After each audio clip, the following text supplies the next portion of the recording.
This is a lesson on static equilibrium in the rotational dynamics unit. In a previous lesson, I had introduced how to calculate torque, including 3 different strategies for you to use as you do torque analysis. In the lesson prior to this one, I introduced the Newton's second law and how to use it in conjunction with torque analysis in order to find quantities in problem solving. The first amendment I made was to make sure that your free body diagram is extended. And that means drawing the full shape of the object and where the forces are physically located on the object, not just a center of mass diagram. This is because we need to know the distances for each force to calculate a torque around a pivot point. Once you get all of your forces drawn on your free body diagram, remember to draw a coordinate system near your free body diagram to indicate which directions are positive. We will have not only x and y, but also the z component in order to accommodate the direction of torque when we go to analyze torque. It can be a simple diagram like this, or you could add one where the vector is pointing into or out of the page. So that's into the page or out of the page, and that can represent the z-axis as well. Decompose any forces as you need to, and then when you get done, write out Newton's first law equations in linear form. Don't abandon that step. And you may just have one direction, or you may have 2. That's fine as well. There's 2-dimensional problems. Once you get those written out, you can do a torque analysis. When you're doing a torque analysis, make sure that you're indicating which pivot point you're doing your torque analysis around so that it's clear which distances you need to include in that problem. In the case with static equilibrium, you may choose multiple pivot points in order to solve the problem. For instance, it may be useful to do a pivot point in the center. It may be useful to do a pivot point where a force is located so that you don't have to consider it in the torque analysis. Always put those points on your free body diagram, and then when you go to do net torque about a different point, I'll call this point Q, you can indicate that on your equation so that you know that this equation deals with point Q and this equation deals with point P. Once you get your equations set up, and notice that you could possibly have 3 here, you can identify your knowns and unknowns and solve for the quantity you're asked for. One thing I put out to the side in order to remind you that we can relate the linear to the angular equations and analysis here is through acceleration equals angular acceleration times r. We learned this in the basics of circular motion lesson. Static equilibrium is a special case of Newton's second law for torque. Notice that there are 2 conditions that define static equilibrium. The net force is 0 and the net torque is 0. Both of those are true. And we can get pretty far with a 0 force analysis, but when we have distances and different pivot points, we can find different forces based on the distances in a torque analysis. To solve these problems, do both a force analysis and a torque analysis. Don't abandon what you know how to do for forces in force analysis. And notice that this, like I said, is going to give you 3 different equations to solve for multiple unknowns.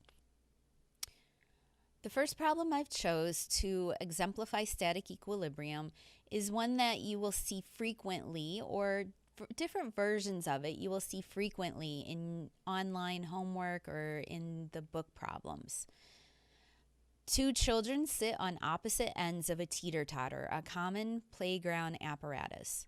The Teeter Totter is 3 meters long and the pivot is connected directly at its center. Okay, so here's a Teeter Totter and there's a pivot directly at the center. Okay, so there's the center of the board and there's the support. 2 children sit on either side of this. The mass of the children are 34 and 52 kilograms. The larger child sits 0.8 meters from one end of the teeter-totter. where must the other child sit in order for the system to be exactly balanced? So we can put a child on here. It's 0.8 from this end, 0.8. But it seems like the pivot point in this problem, if there's any sort of pivoting going on, the pivot point's going to be in the center. So what I really want to identify is this distance here between the pivot point and where the child is sitting. So I can put on here a weight of the large child. What they want to know is where on the other side should, what they want to know is where on the other side should the smaller child sit in order to balance the larger child. So this is the distance we're looking for here, and I can call this a distance little l maybe. The whole beam is 3 meters, which means half of it is 1.5, and I'm just going to write in here that this is 0.7 meters here. This isn't my free body diagram. I'm going to draw a free body diagram over here with a straight line. Here's the free body diagram. There's 3 forces acting on this. There's a normal force from the pivot. And I don't know if you would recognize maybe that's the appropriate thing to do, but it makes sense that there's a supportive surface and there should be a normal force. It'll be straight upward. There's also 2 forces, a weight downward from the large child and a weight downward from the small child. That's all the forces. I have distances over here. You could also label distances on your free body diagram. I'm okay with that. 0.7, and then this we're calling a distance L.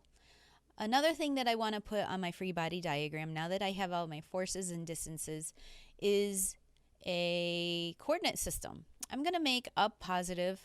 It doesn't matter which way's positive. I'm going to make up positive. And I also need to decide which direction torque is positive. Again, the pivot point is here. I can label that point P. And when I look at this, there's no real preference for positive or negative, so I'll make out of the page, which is convention, positive. So there's the z-axis out of the page. So then when I use my right-hand rule and I find any torque causing a counterclockwise torque, we'll have a torque out of the page, which is positive, and any torque causing a clockwise motion will be into the page, which will be negative. So I have signs for my equations assigned. I'm going to write out Newton's second law in linear form first. And this just tells me that the normal force up minus the 2 weights down equals 0. This is familiar and comfortable from our force analysis. It doesn't really tell us anything about the distance, right? It says where should the other one sit. There's no distances in here. So I'll definitely need a torque equation. So let me write out the torque equation here. The net torque is 0. And so it's 0 on one side. I anticipate different components on the left side. Okay, so here's my pivot point.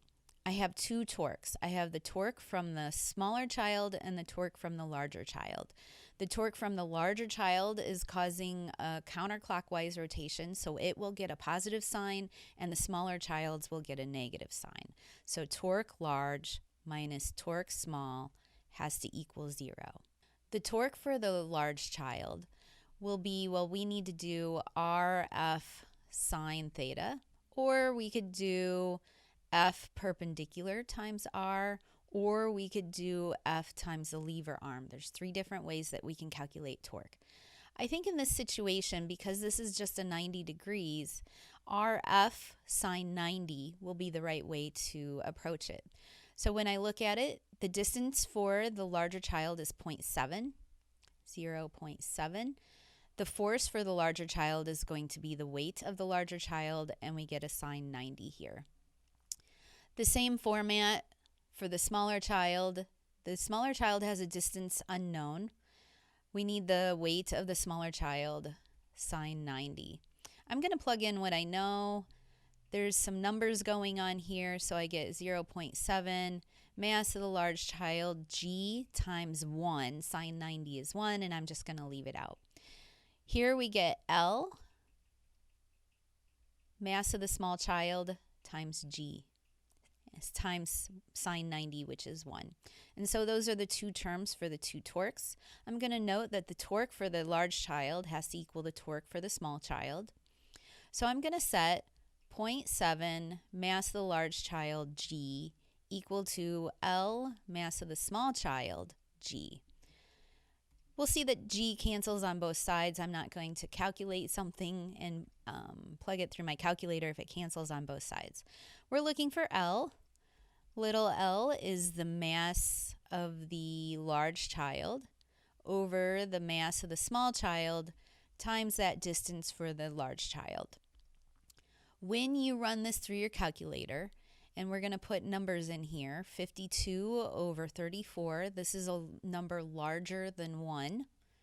And I multiply it times 0.7. I should get a number larger than 0.7. And actually you get 1.071 meters. And this is from the center. A problem may ask from how far from the other end must the child sit. And when you look at that, it's 1.43 meters from the other end. So this distance up here from here to here is 0.43. Just to highlight strategy, make sure you're drawing your extended free body diagram, assigning a coordinate system.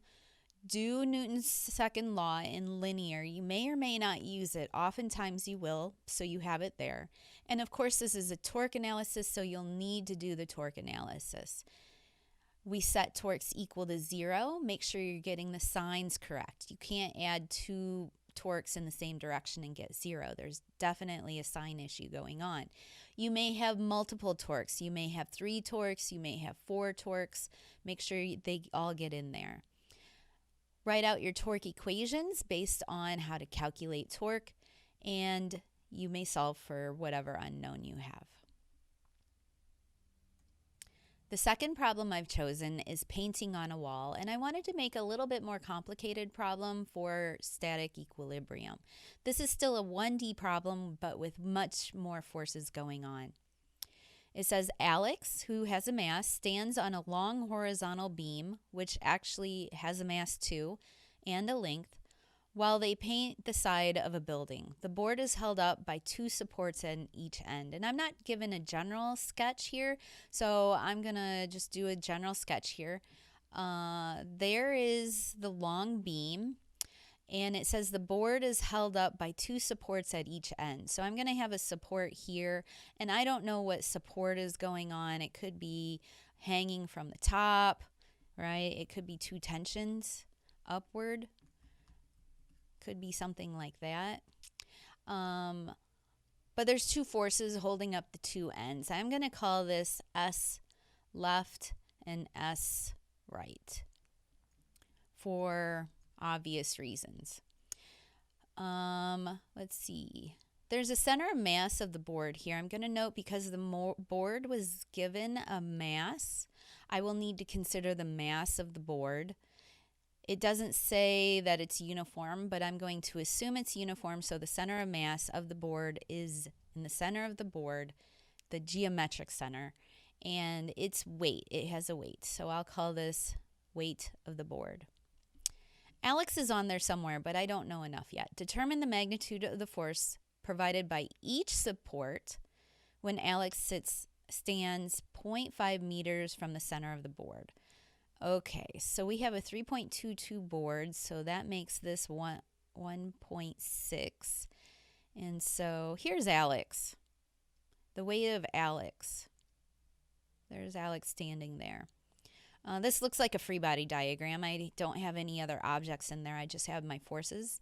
So I'm going to use this as my free body diagram. I'm going to put 0.5 on here so I can remember that this is 0.5. What else do I need? I need a coordinate system. I just have up and down forces, so I'm just going to assign a 1D coordinate system, which I suggested in the problem. I still need a direction for torque to be positive, and I'm just going to choose conventions for out of the page being positive. So any counterclockwise torque will be positive, any clockwise torque will be negative. Okay. So it looks like here I have two unknowns, the support on the left and the support on the right. So I need at least two equations if I'm thinking about algebra. And I can write down one. My first equation will be the sum of forces equals 0. I have 4 forces on my free body diagram, so I'm going to put those all in my Newton's second law equation. I have the left support and the right support upward minus the weight of the board and the weight of Alex downward. And when I add those all up, they equal 0. So my two unknowns are in here. Maybe I can isolate for one and solve for the other. But I don't see directly here how I can solve for anything without a second equation. The second equation I have is a sum of torque equation, so we'll write that out. The sum of torque has to equal 0. Well, which point do I want to use? Let's think about this. If I put my pivot point at one of the ends of the board, then its torque about that point is 0, and I won't have to include it in the equation. So that's my tip when it comes to, and I mentioned this in the strategy slide, but this is it in practice. When you're in static equilibrium, you can use any point along the object because there is no acceleration. It's 0. So the torque about any point will be 0. And the wise thing to do is to choose, if you don't know a force, to make a pivot point at that force so it doesn't need to be included in a torque diagram. So I'm going to call this point P, the torque about point P. When I look at the torque about point P, I have the right support causing a counterclockwise torque and the two weights causing a clockwise torque. So this will be a positive value and this will be two negatives. So when I look over on this side, here's my torques. They'll add up to 0. The torque from the right support minus the torque from the board minus the torque from Alex will equal 0. Okay, so let's fill in some things. The torque from the right support will equal the value of that right support, SR, I called the support right. It's whatever that value is. And remember, we have different ways to calculate torque. We have RF sine theta. We have F perpendicular times R, or you can take F times the lever arm. That's how you can calculate torque in 3 different ways. So I have the force. It's being applied perpendicularly to the radius arm, and the radius arm here is the whole length of the board. So I'm just going to put L in here, sine 90. All right, so that's more like the definition, RF sine 90. Torque for the board, we're going to solve for in a similar way. The weight of the board is the force contributing to that torque, so I can put mass of the board, which is defined as big M times G. The distance from the pivot point is a half of the length, so I will put half the length in here, and sine 90 again. When I look at this, I'll consider directions. The torque about the pivot point for the right support is causing a counterclockwise rotation, which we've defined as positive. And again, this torque for the weight of the board is negative, and also the weight of Alex will have a negative torque. So let's look at the torque of Alex. It'll be a negative sign, which I have up there in the equation. It'll be the mass of Alex, which is defined as little m, times g, that's the force. And Alex is a distance half of the length of the board plus 0.5 away from the pivot point. So we can go 3.2 over 2 plus that half a meter. And again, we have a sine 90-degree angle. So we're getting full torque from that. When I add all of these together, I'm going to put all of this into the equation that I have. I'll take all of these and put them up there. So SR times L, sine 90 is 1, so I'm going to omit that from the equation, minus big mg, a half L, again sine 90 is 1, minus little mg, and then we have What is this? 1.6 plus 0.5 is 2.1. All those add up to 0. When I look at this equation, the only unknown I have in here is the force of the support from the right. So let's solve for that equation.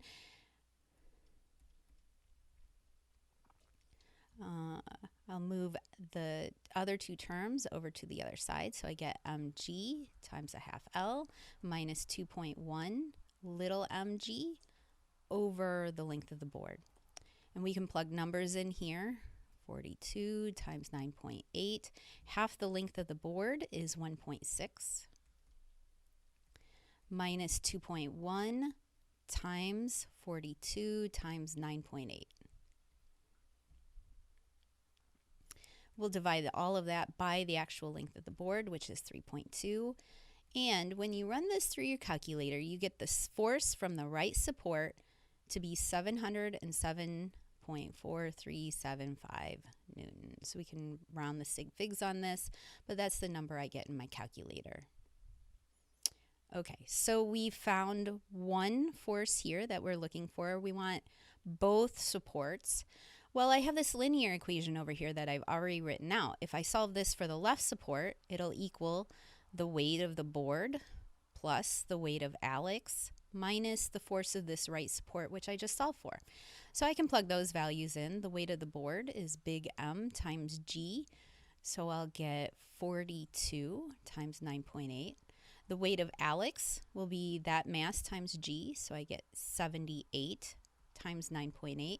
And I'm going to subtract off this force that I just calculated, 707. When I run this through the calculator, I get a value of not very large, 37.3625 newtons.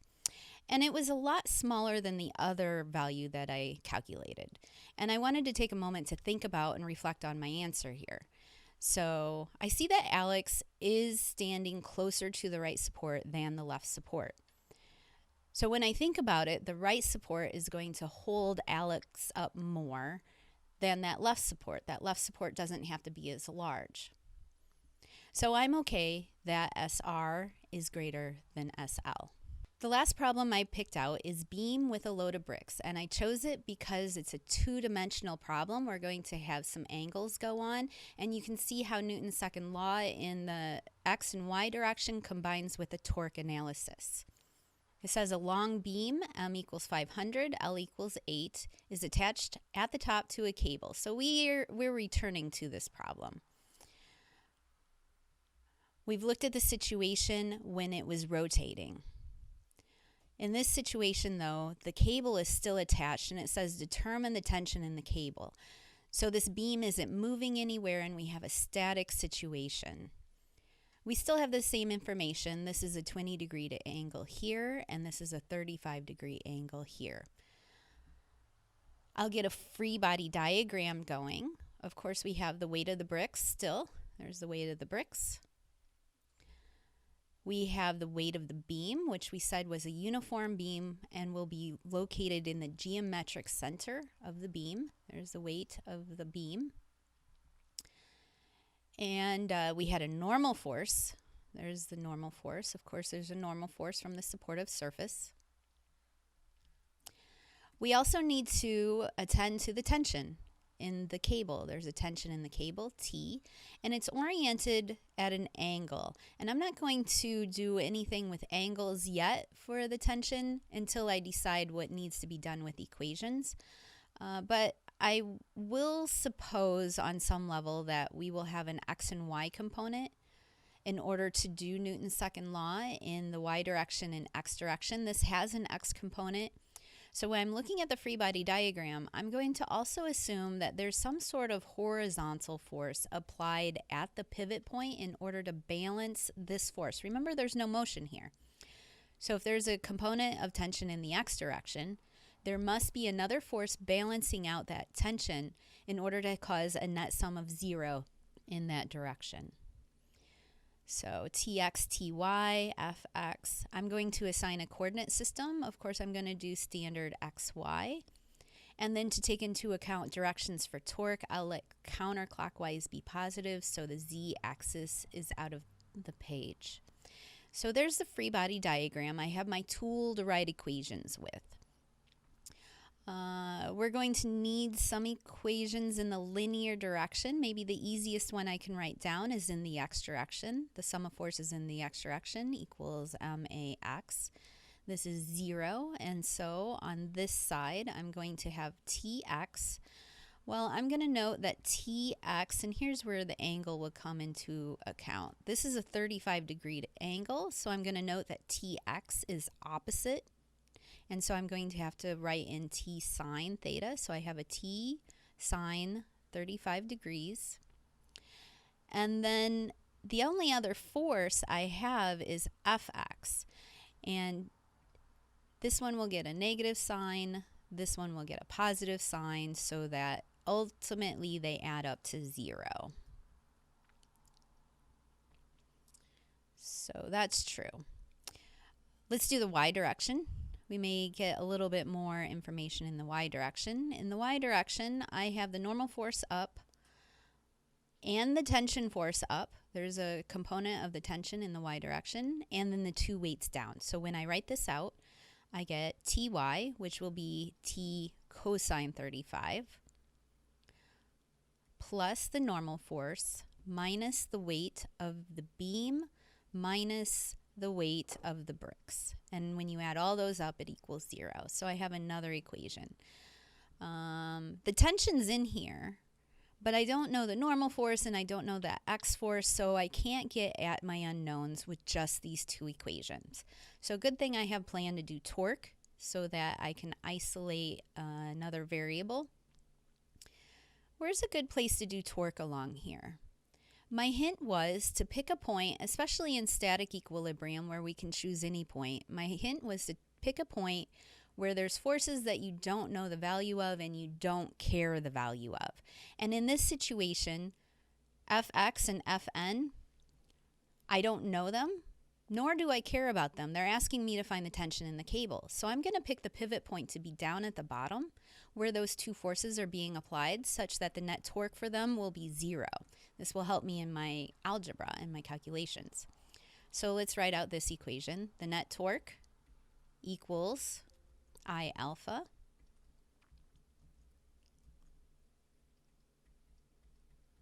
which I know is 0 in this situation. About this pivot point P, I have 3 torques, one caused by the weight, one caused by the load, and the other caused by the tension. The tension is going to cause a positive torque counterclockwise around the pivot point, while the other two are negative. So I can write that out. The torque due to the tension minus the torque due to the weight of the beam minus the torque due to the bricks equals 0. I can write out an expression for each one of those. I'll do that over here. The tension for the torque. Well, the torque is being applied at a weird angle to the beam. And notice this 35-degree angle isn't going to help us any. What we really want is the perpendicular component of the tension to the board. Okay, so maybe I can erase this stuff out of the way or redraw the picture over on the other side here so that you can see a little bit better. There's the beam. There's the tension being applied at some angle. I'll exaggerate it so we can see it better. And so only this component of the tension is causing a torque of this beam about this pivot point. If we call this T, this angle, you can see when I draw it over here, this is actually the 20-degree angle. So the torque for the tension, I'm going to write F perpendicular times its radius. So I'm going to get T cosine 20. This perpendicular component is the adjacent leg to the angle, so I'll get cosine 20. And the distance it's being applied at is a whole distance L. So that's the torque due to the tension in the cable. We did the torque for the weight of the beam and the bricks in a previous lesson. We decided to use the lever arm method for these two. They both have a lever arm. Here's the lever arm for the weight of the beam. And the lever arm for the weight of the bricks is going to be found similarly. We can use trig to find these values. And when you write out the torque for the beam, you want the weight of the beam, which is little m times g, and then times its lever arm. Its lever arm is going to be half the length of the board times, this is an opposite, so we have sine 20. So half the length of the board times sine of 20.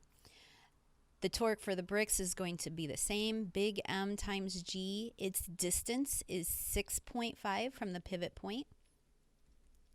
And it also gets a sine 20. So I'm going to take all this and add this all together in the torque equation. Let's put all these pieces together. So I have TL cos 20 minus little m g a half L sine 20 minus big M g times 6.5 sine 20. And when I add all those up, it equals 0. Well, it seems like I can solve for the tension just looking at this equation. L is a known value. I know the angles. I know the masses, G, so I can solve this equation for the tension. I will get T equals all this stuff divided by L cosine 20. So I have mg 1/2 L sine 20 plus big mg 6.5 sine 20 over L cos 20. You could simplify this equation further. I'm going to leave it like that for brevity. And when you plug numbers into this equation, I got 49,000 divided by 7.72741, which gives me a tension of 6,341.1 newtons. Okay, does that seem a reasonable number? Well, I have a load of bricks, which is 2,000 kilograms times 9.8. Well, that's a lot of newtons downward. So this tension needs to pull up hard to balance it.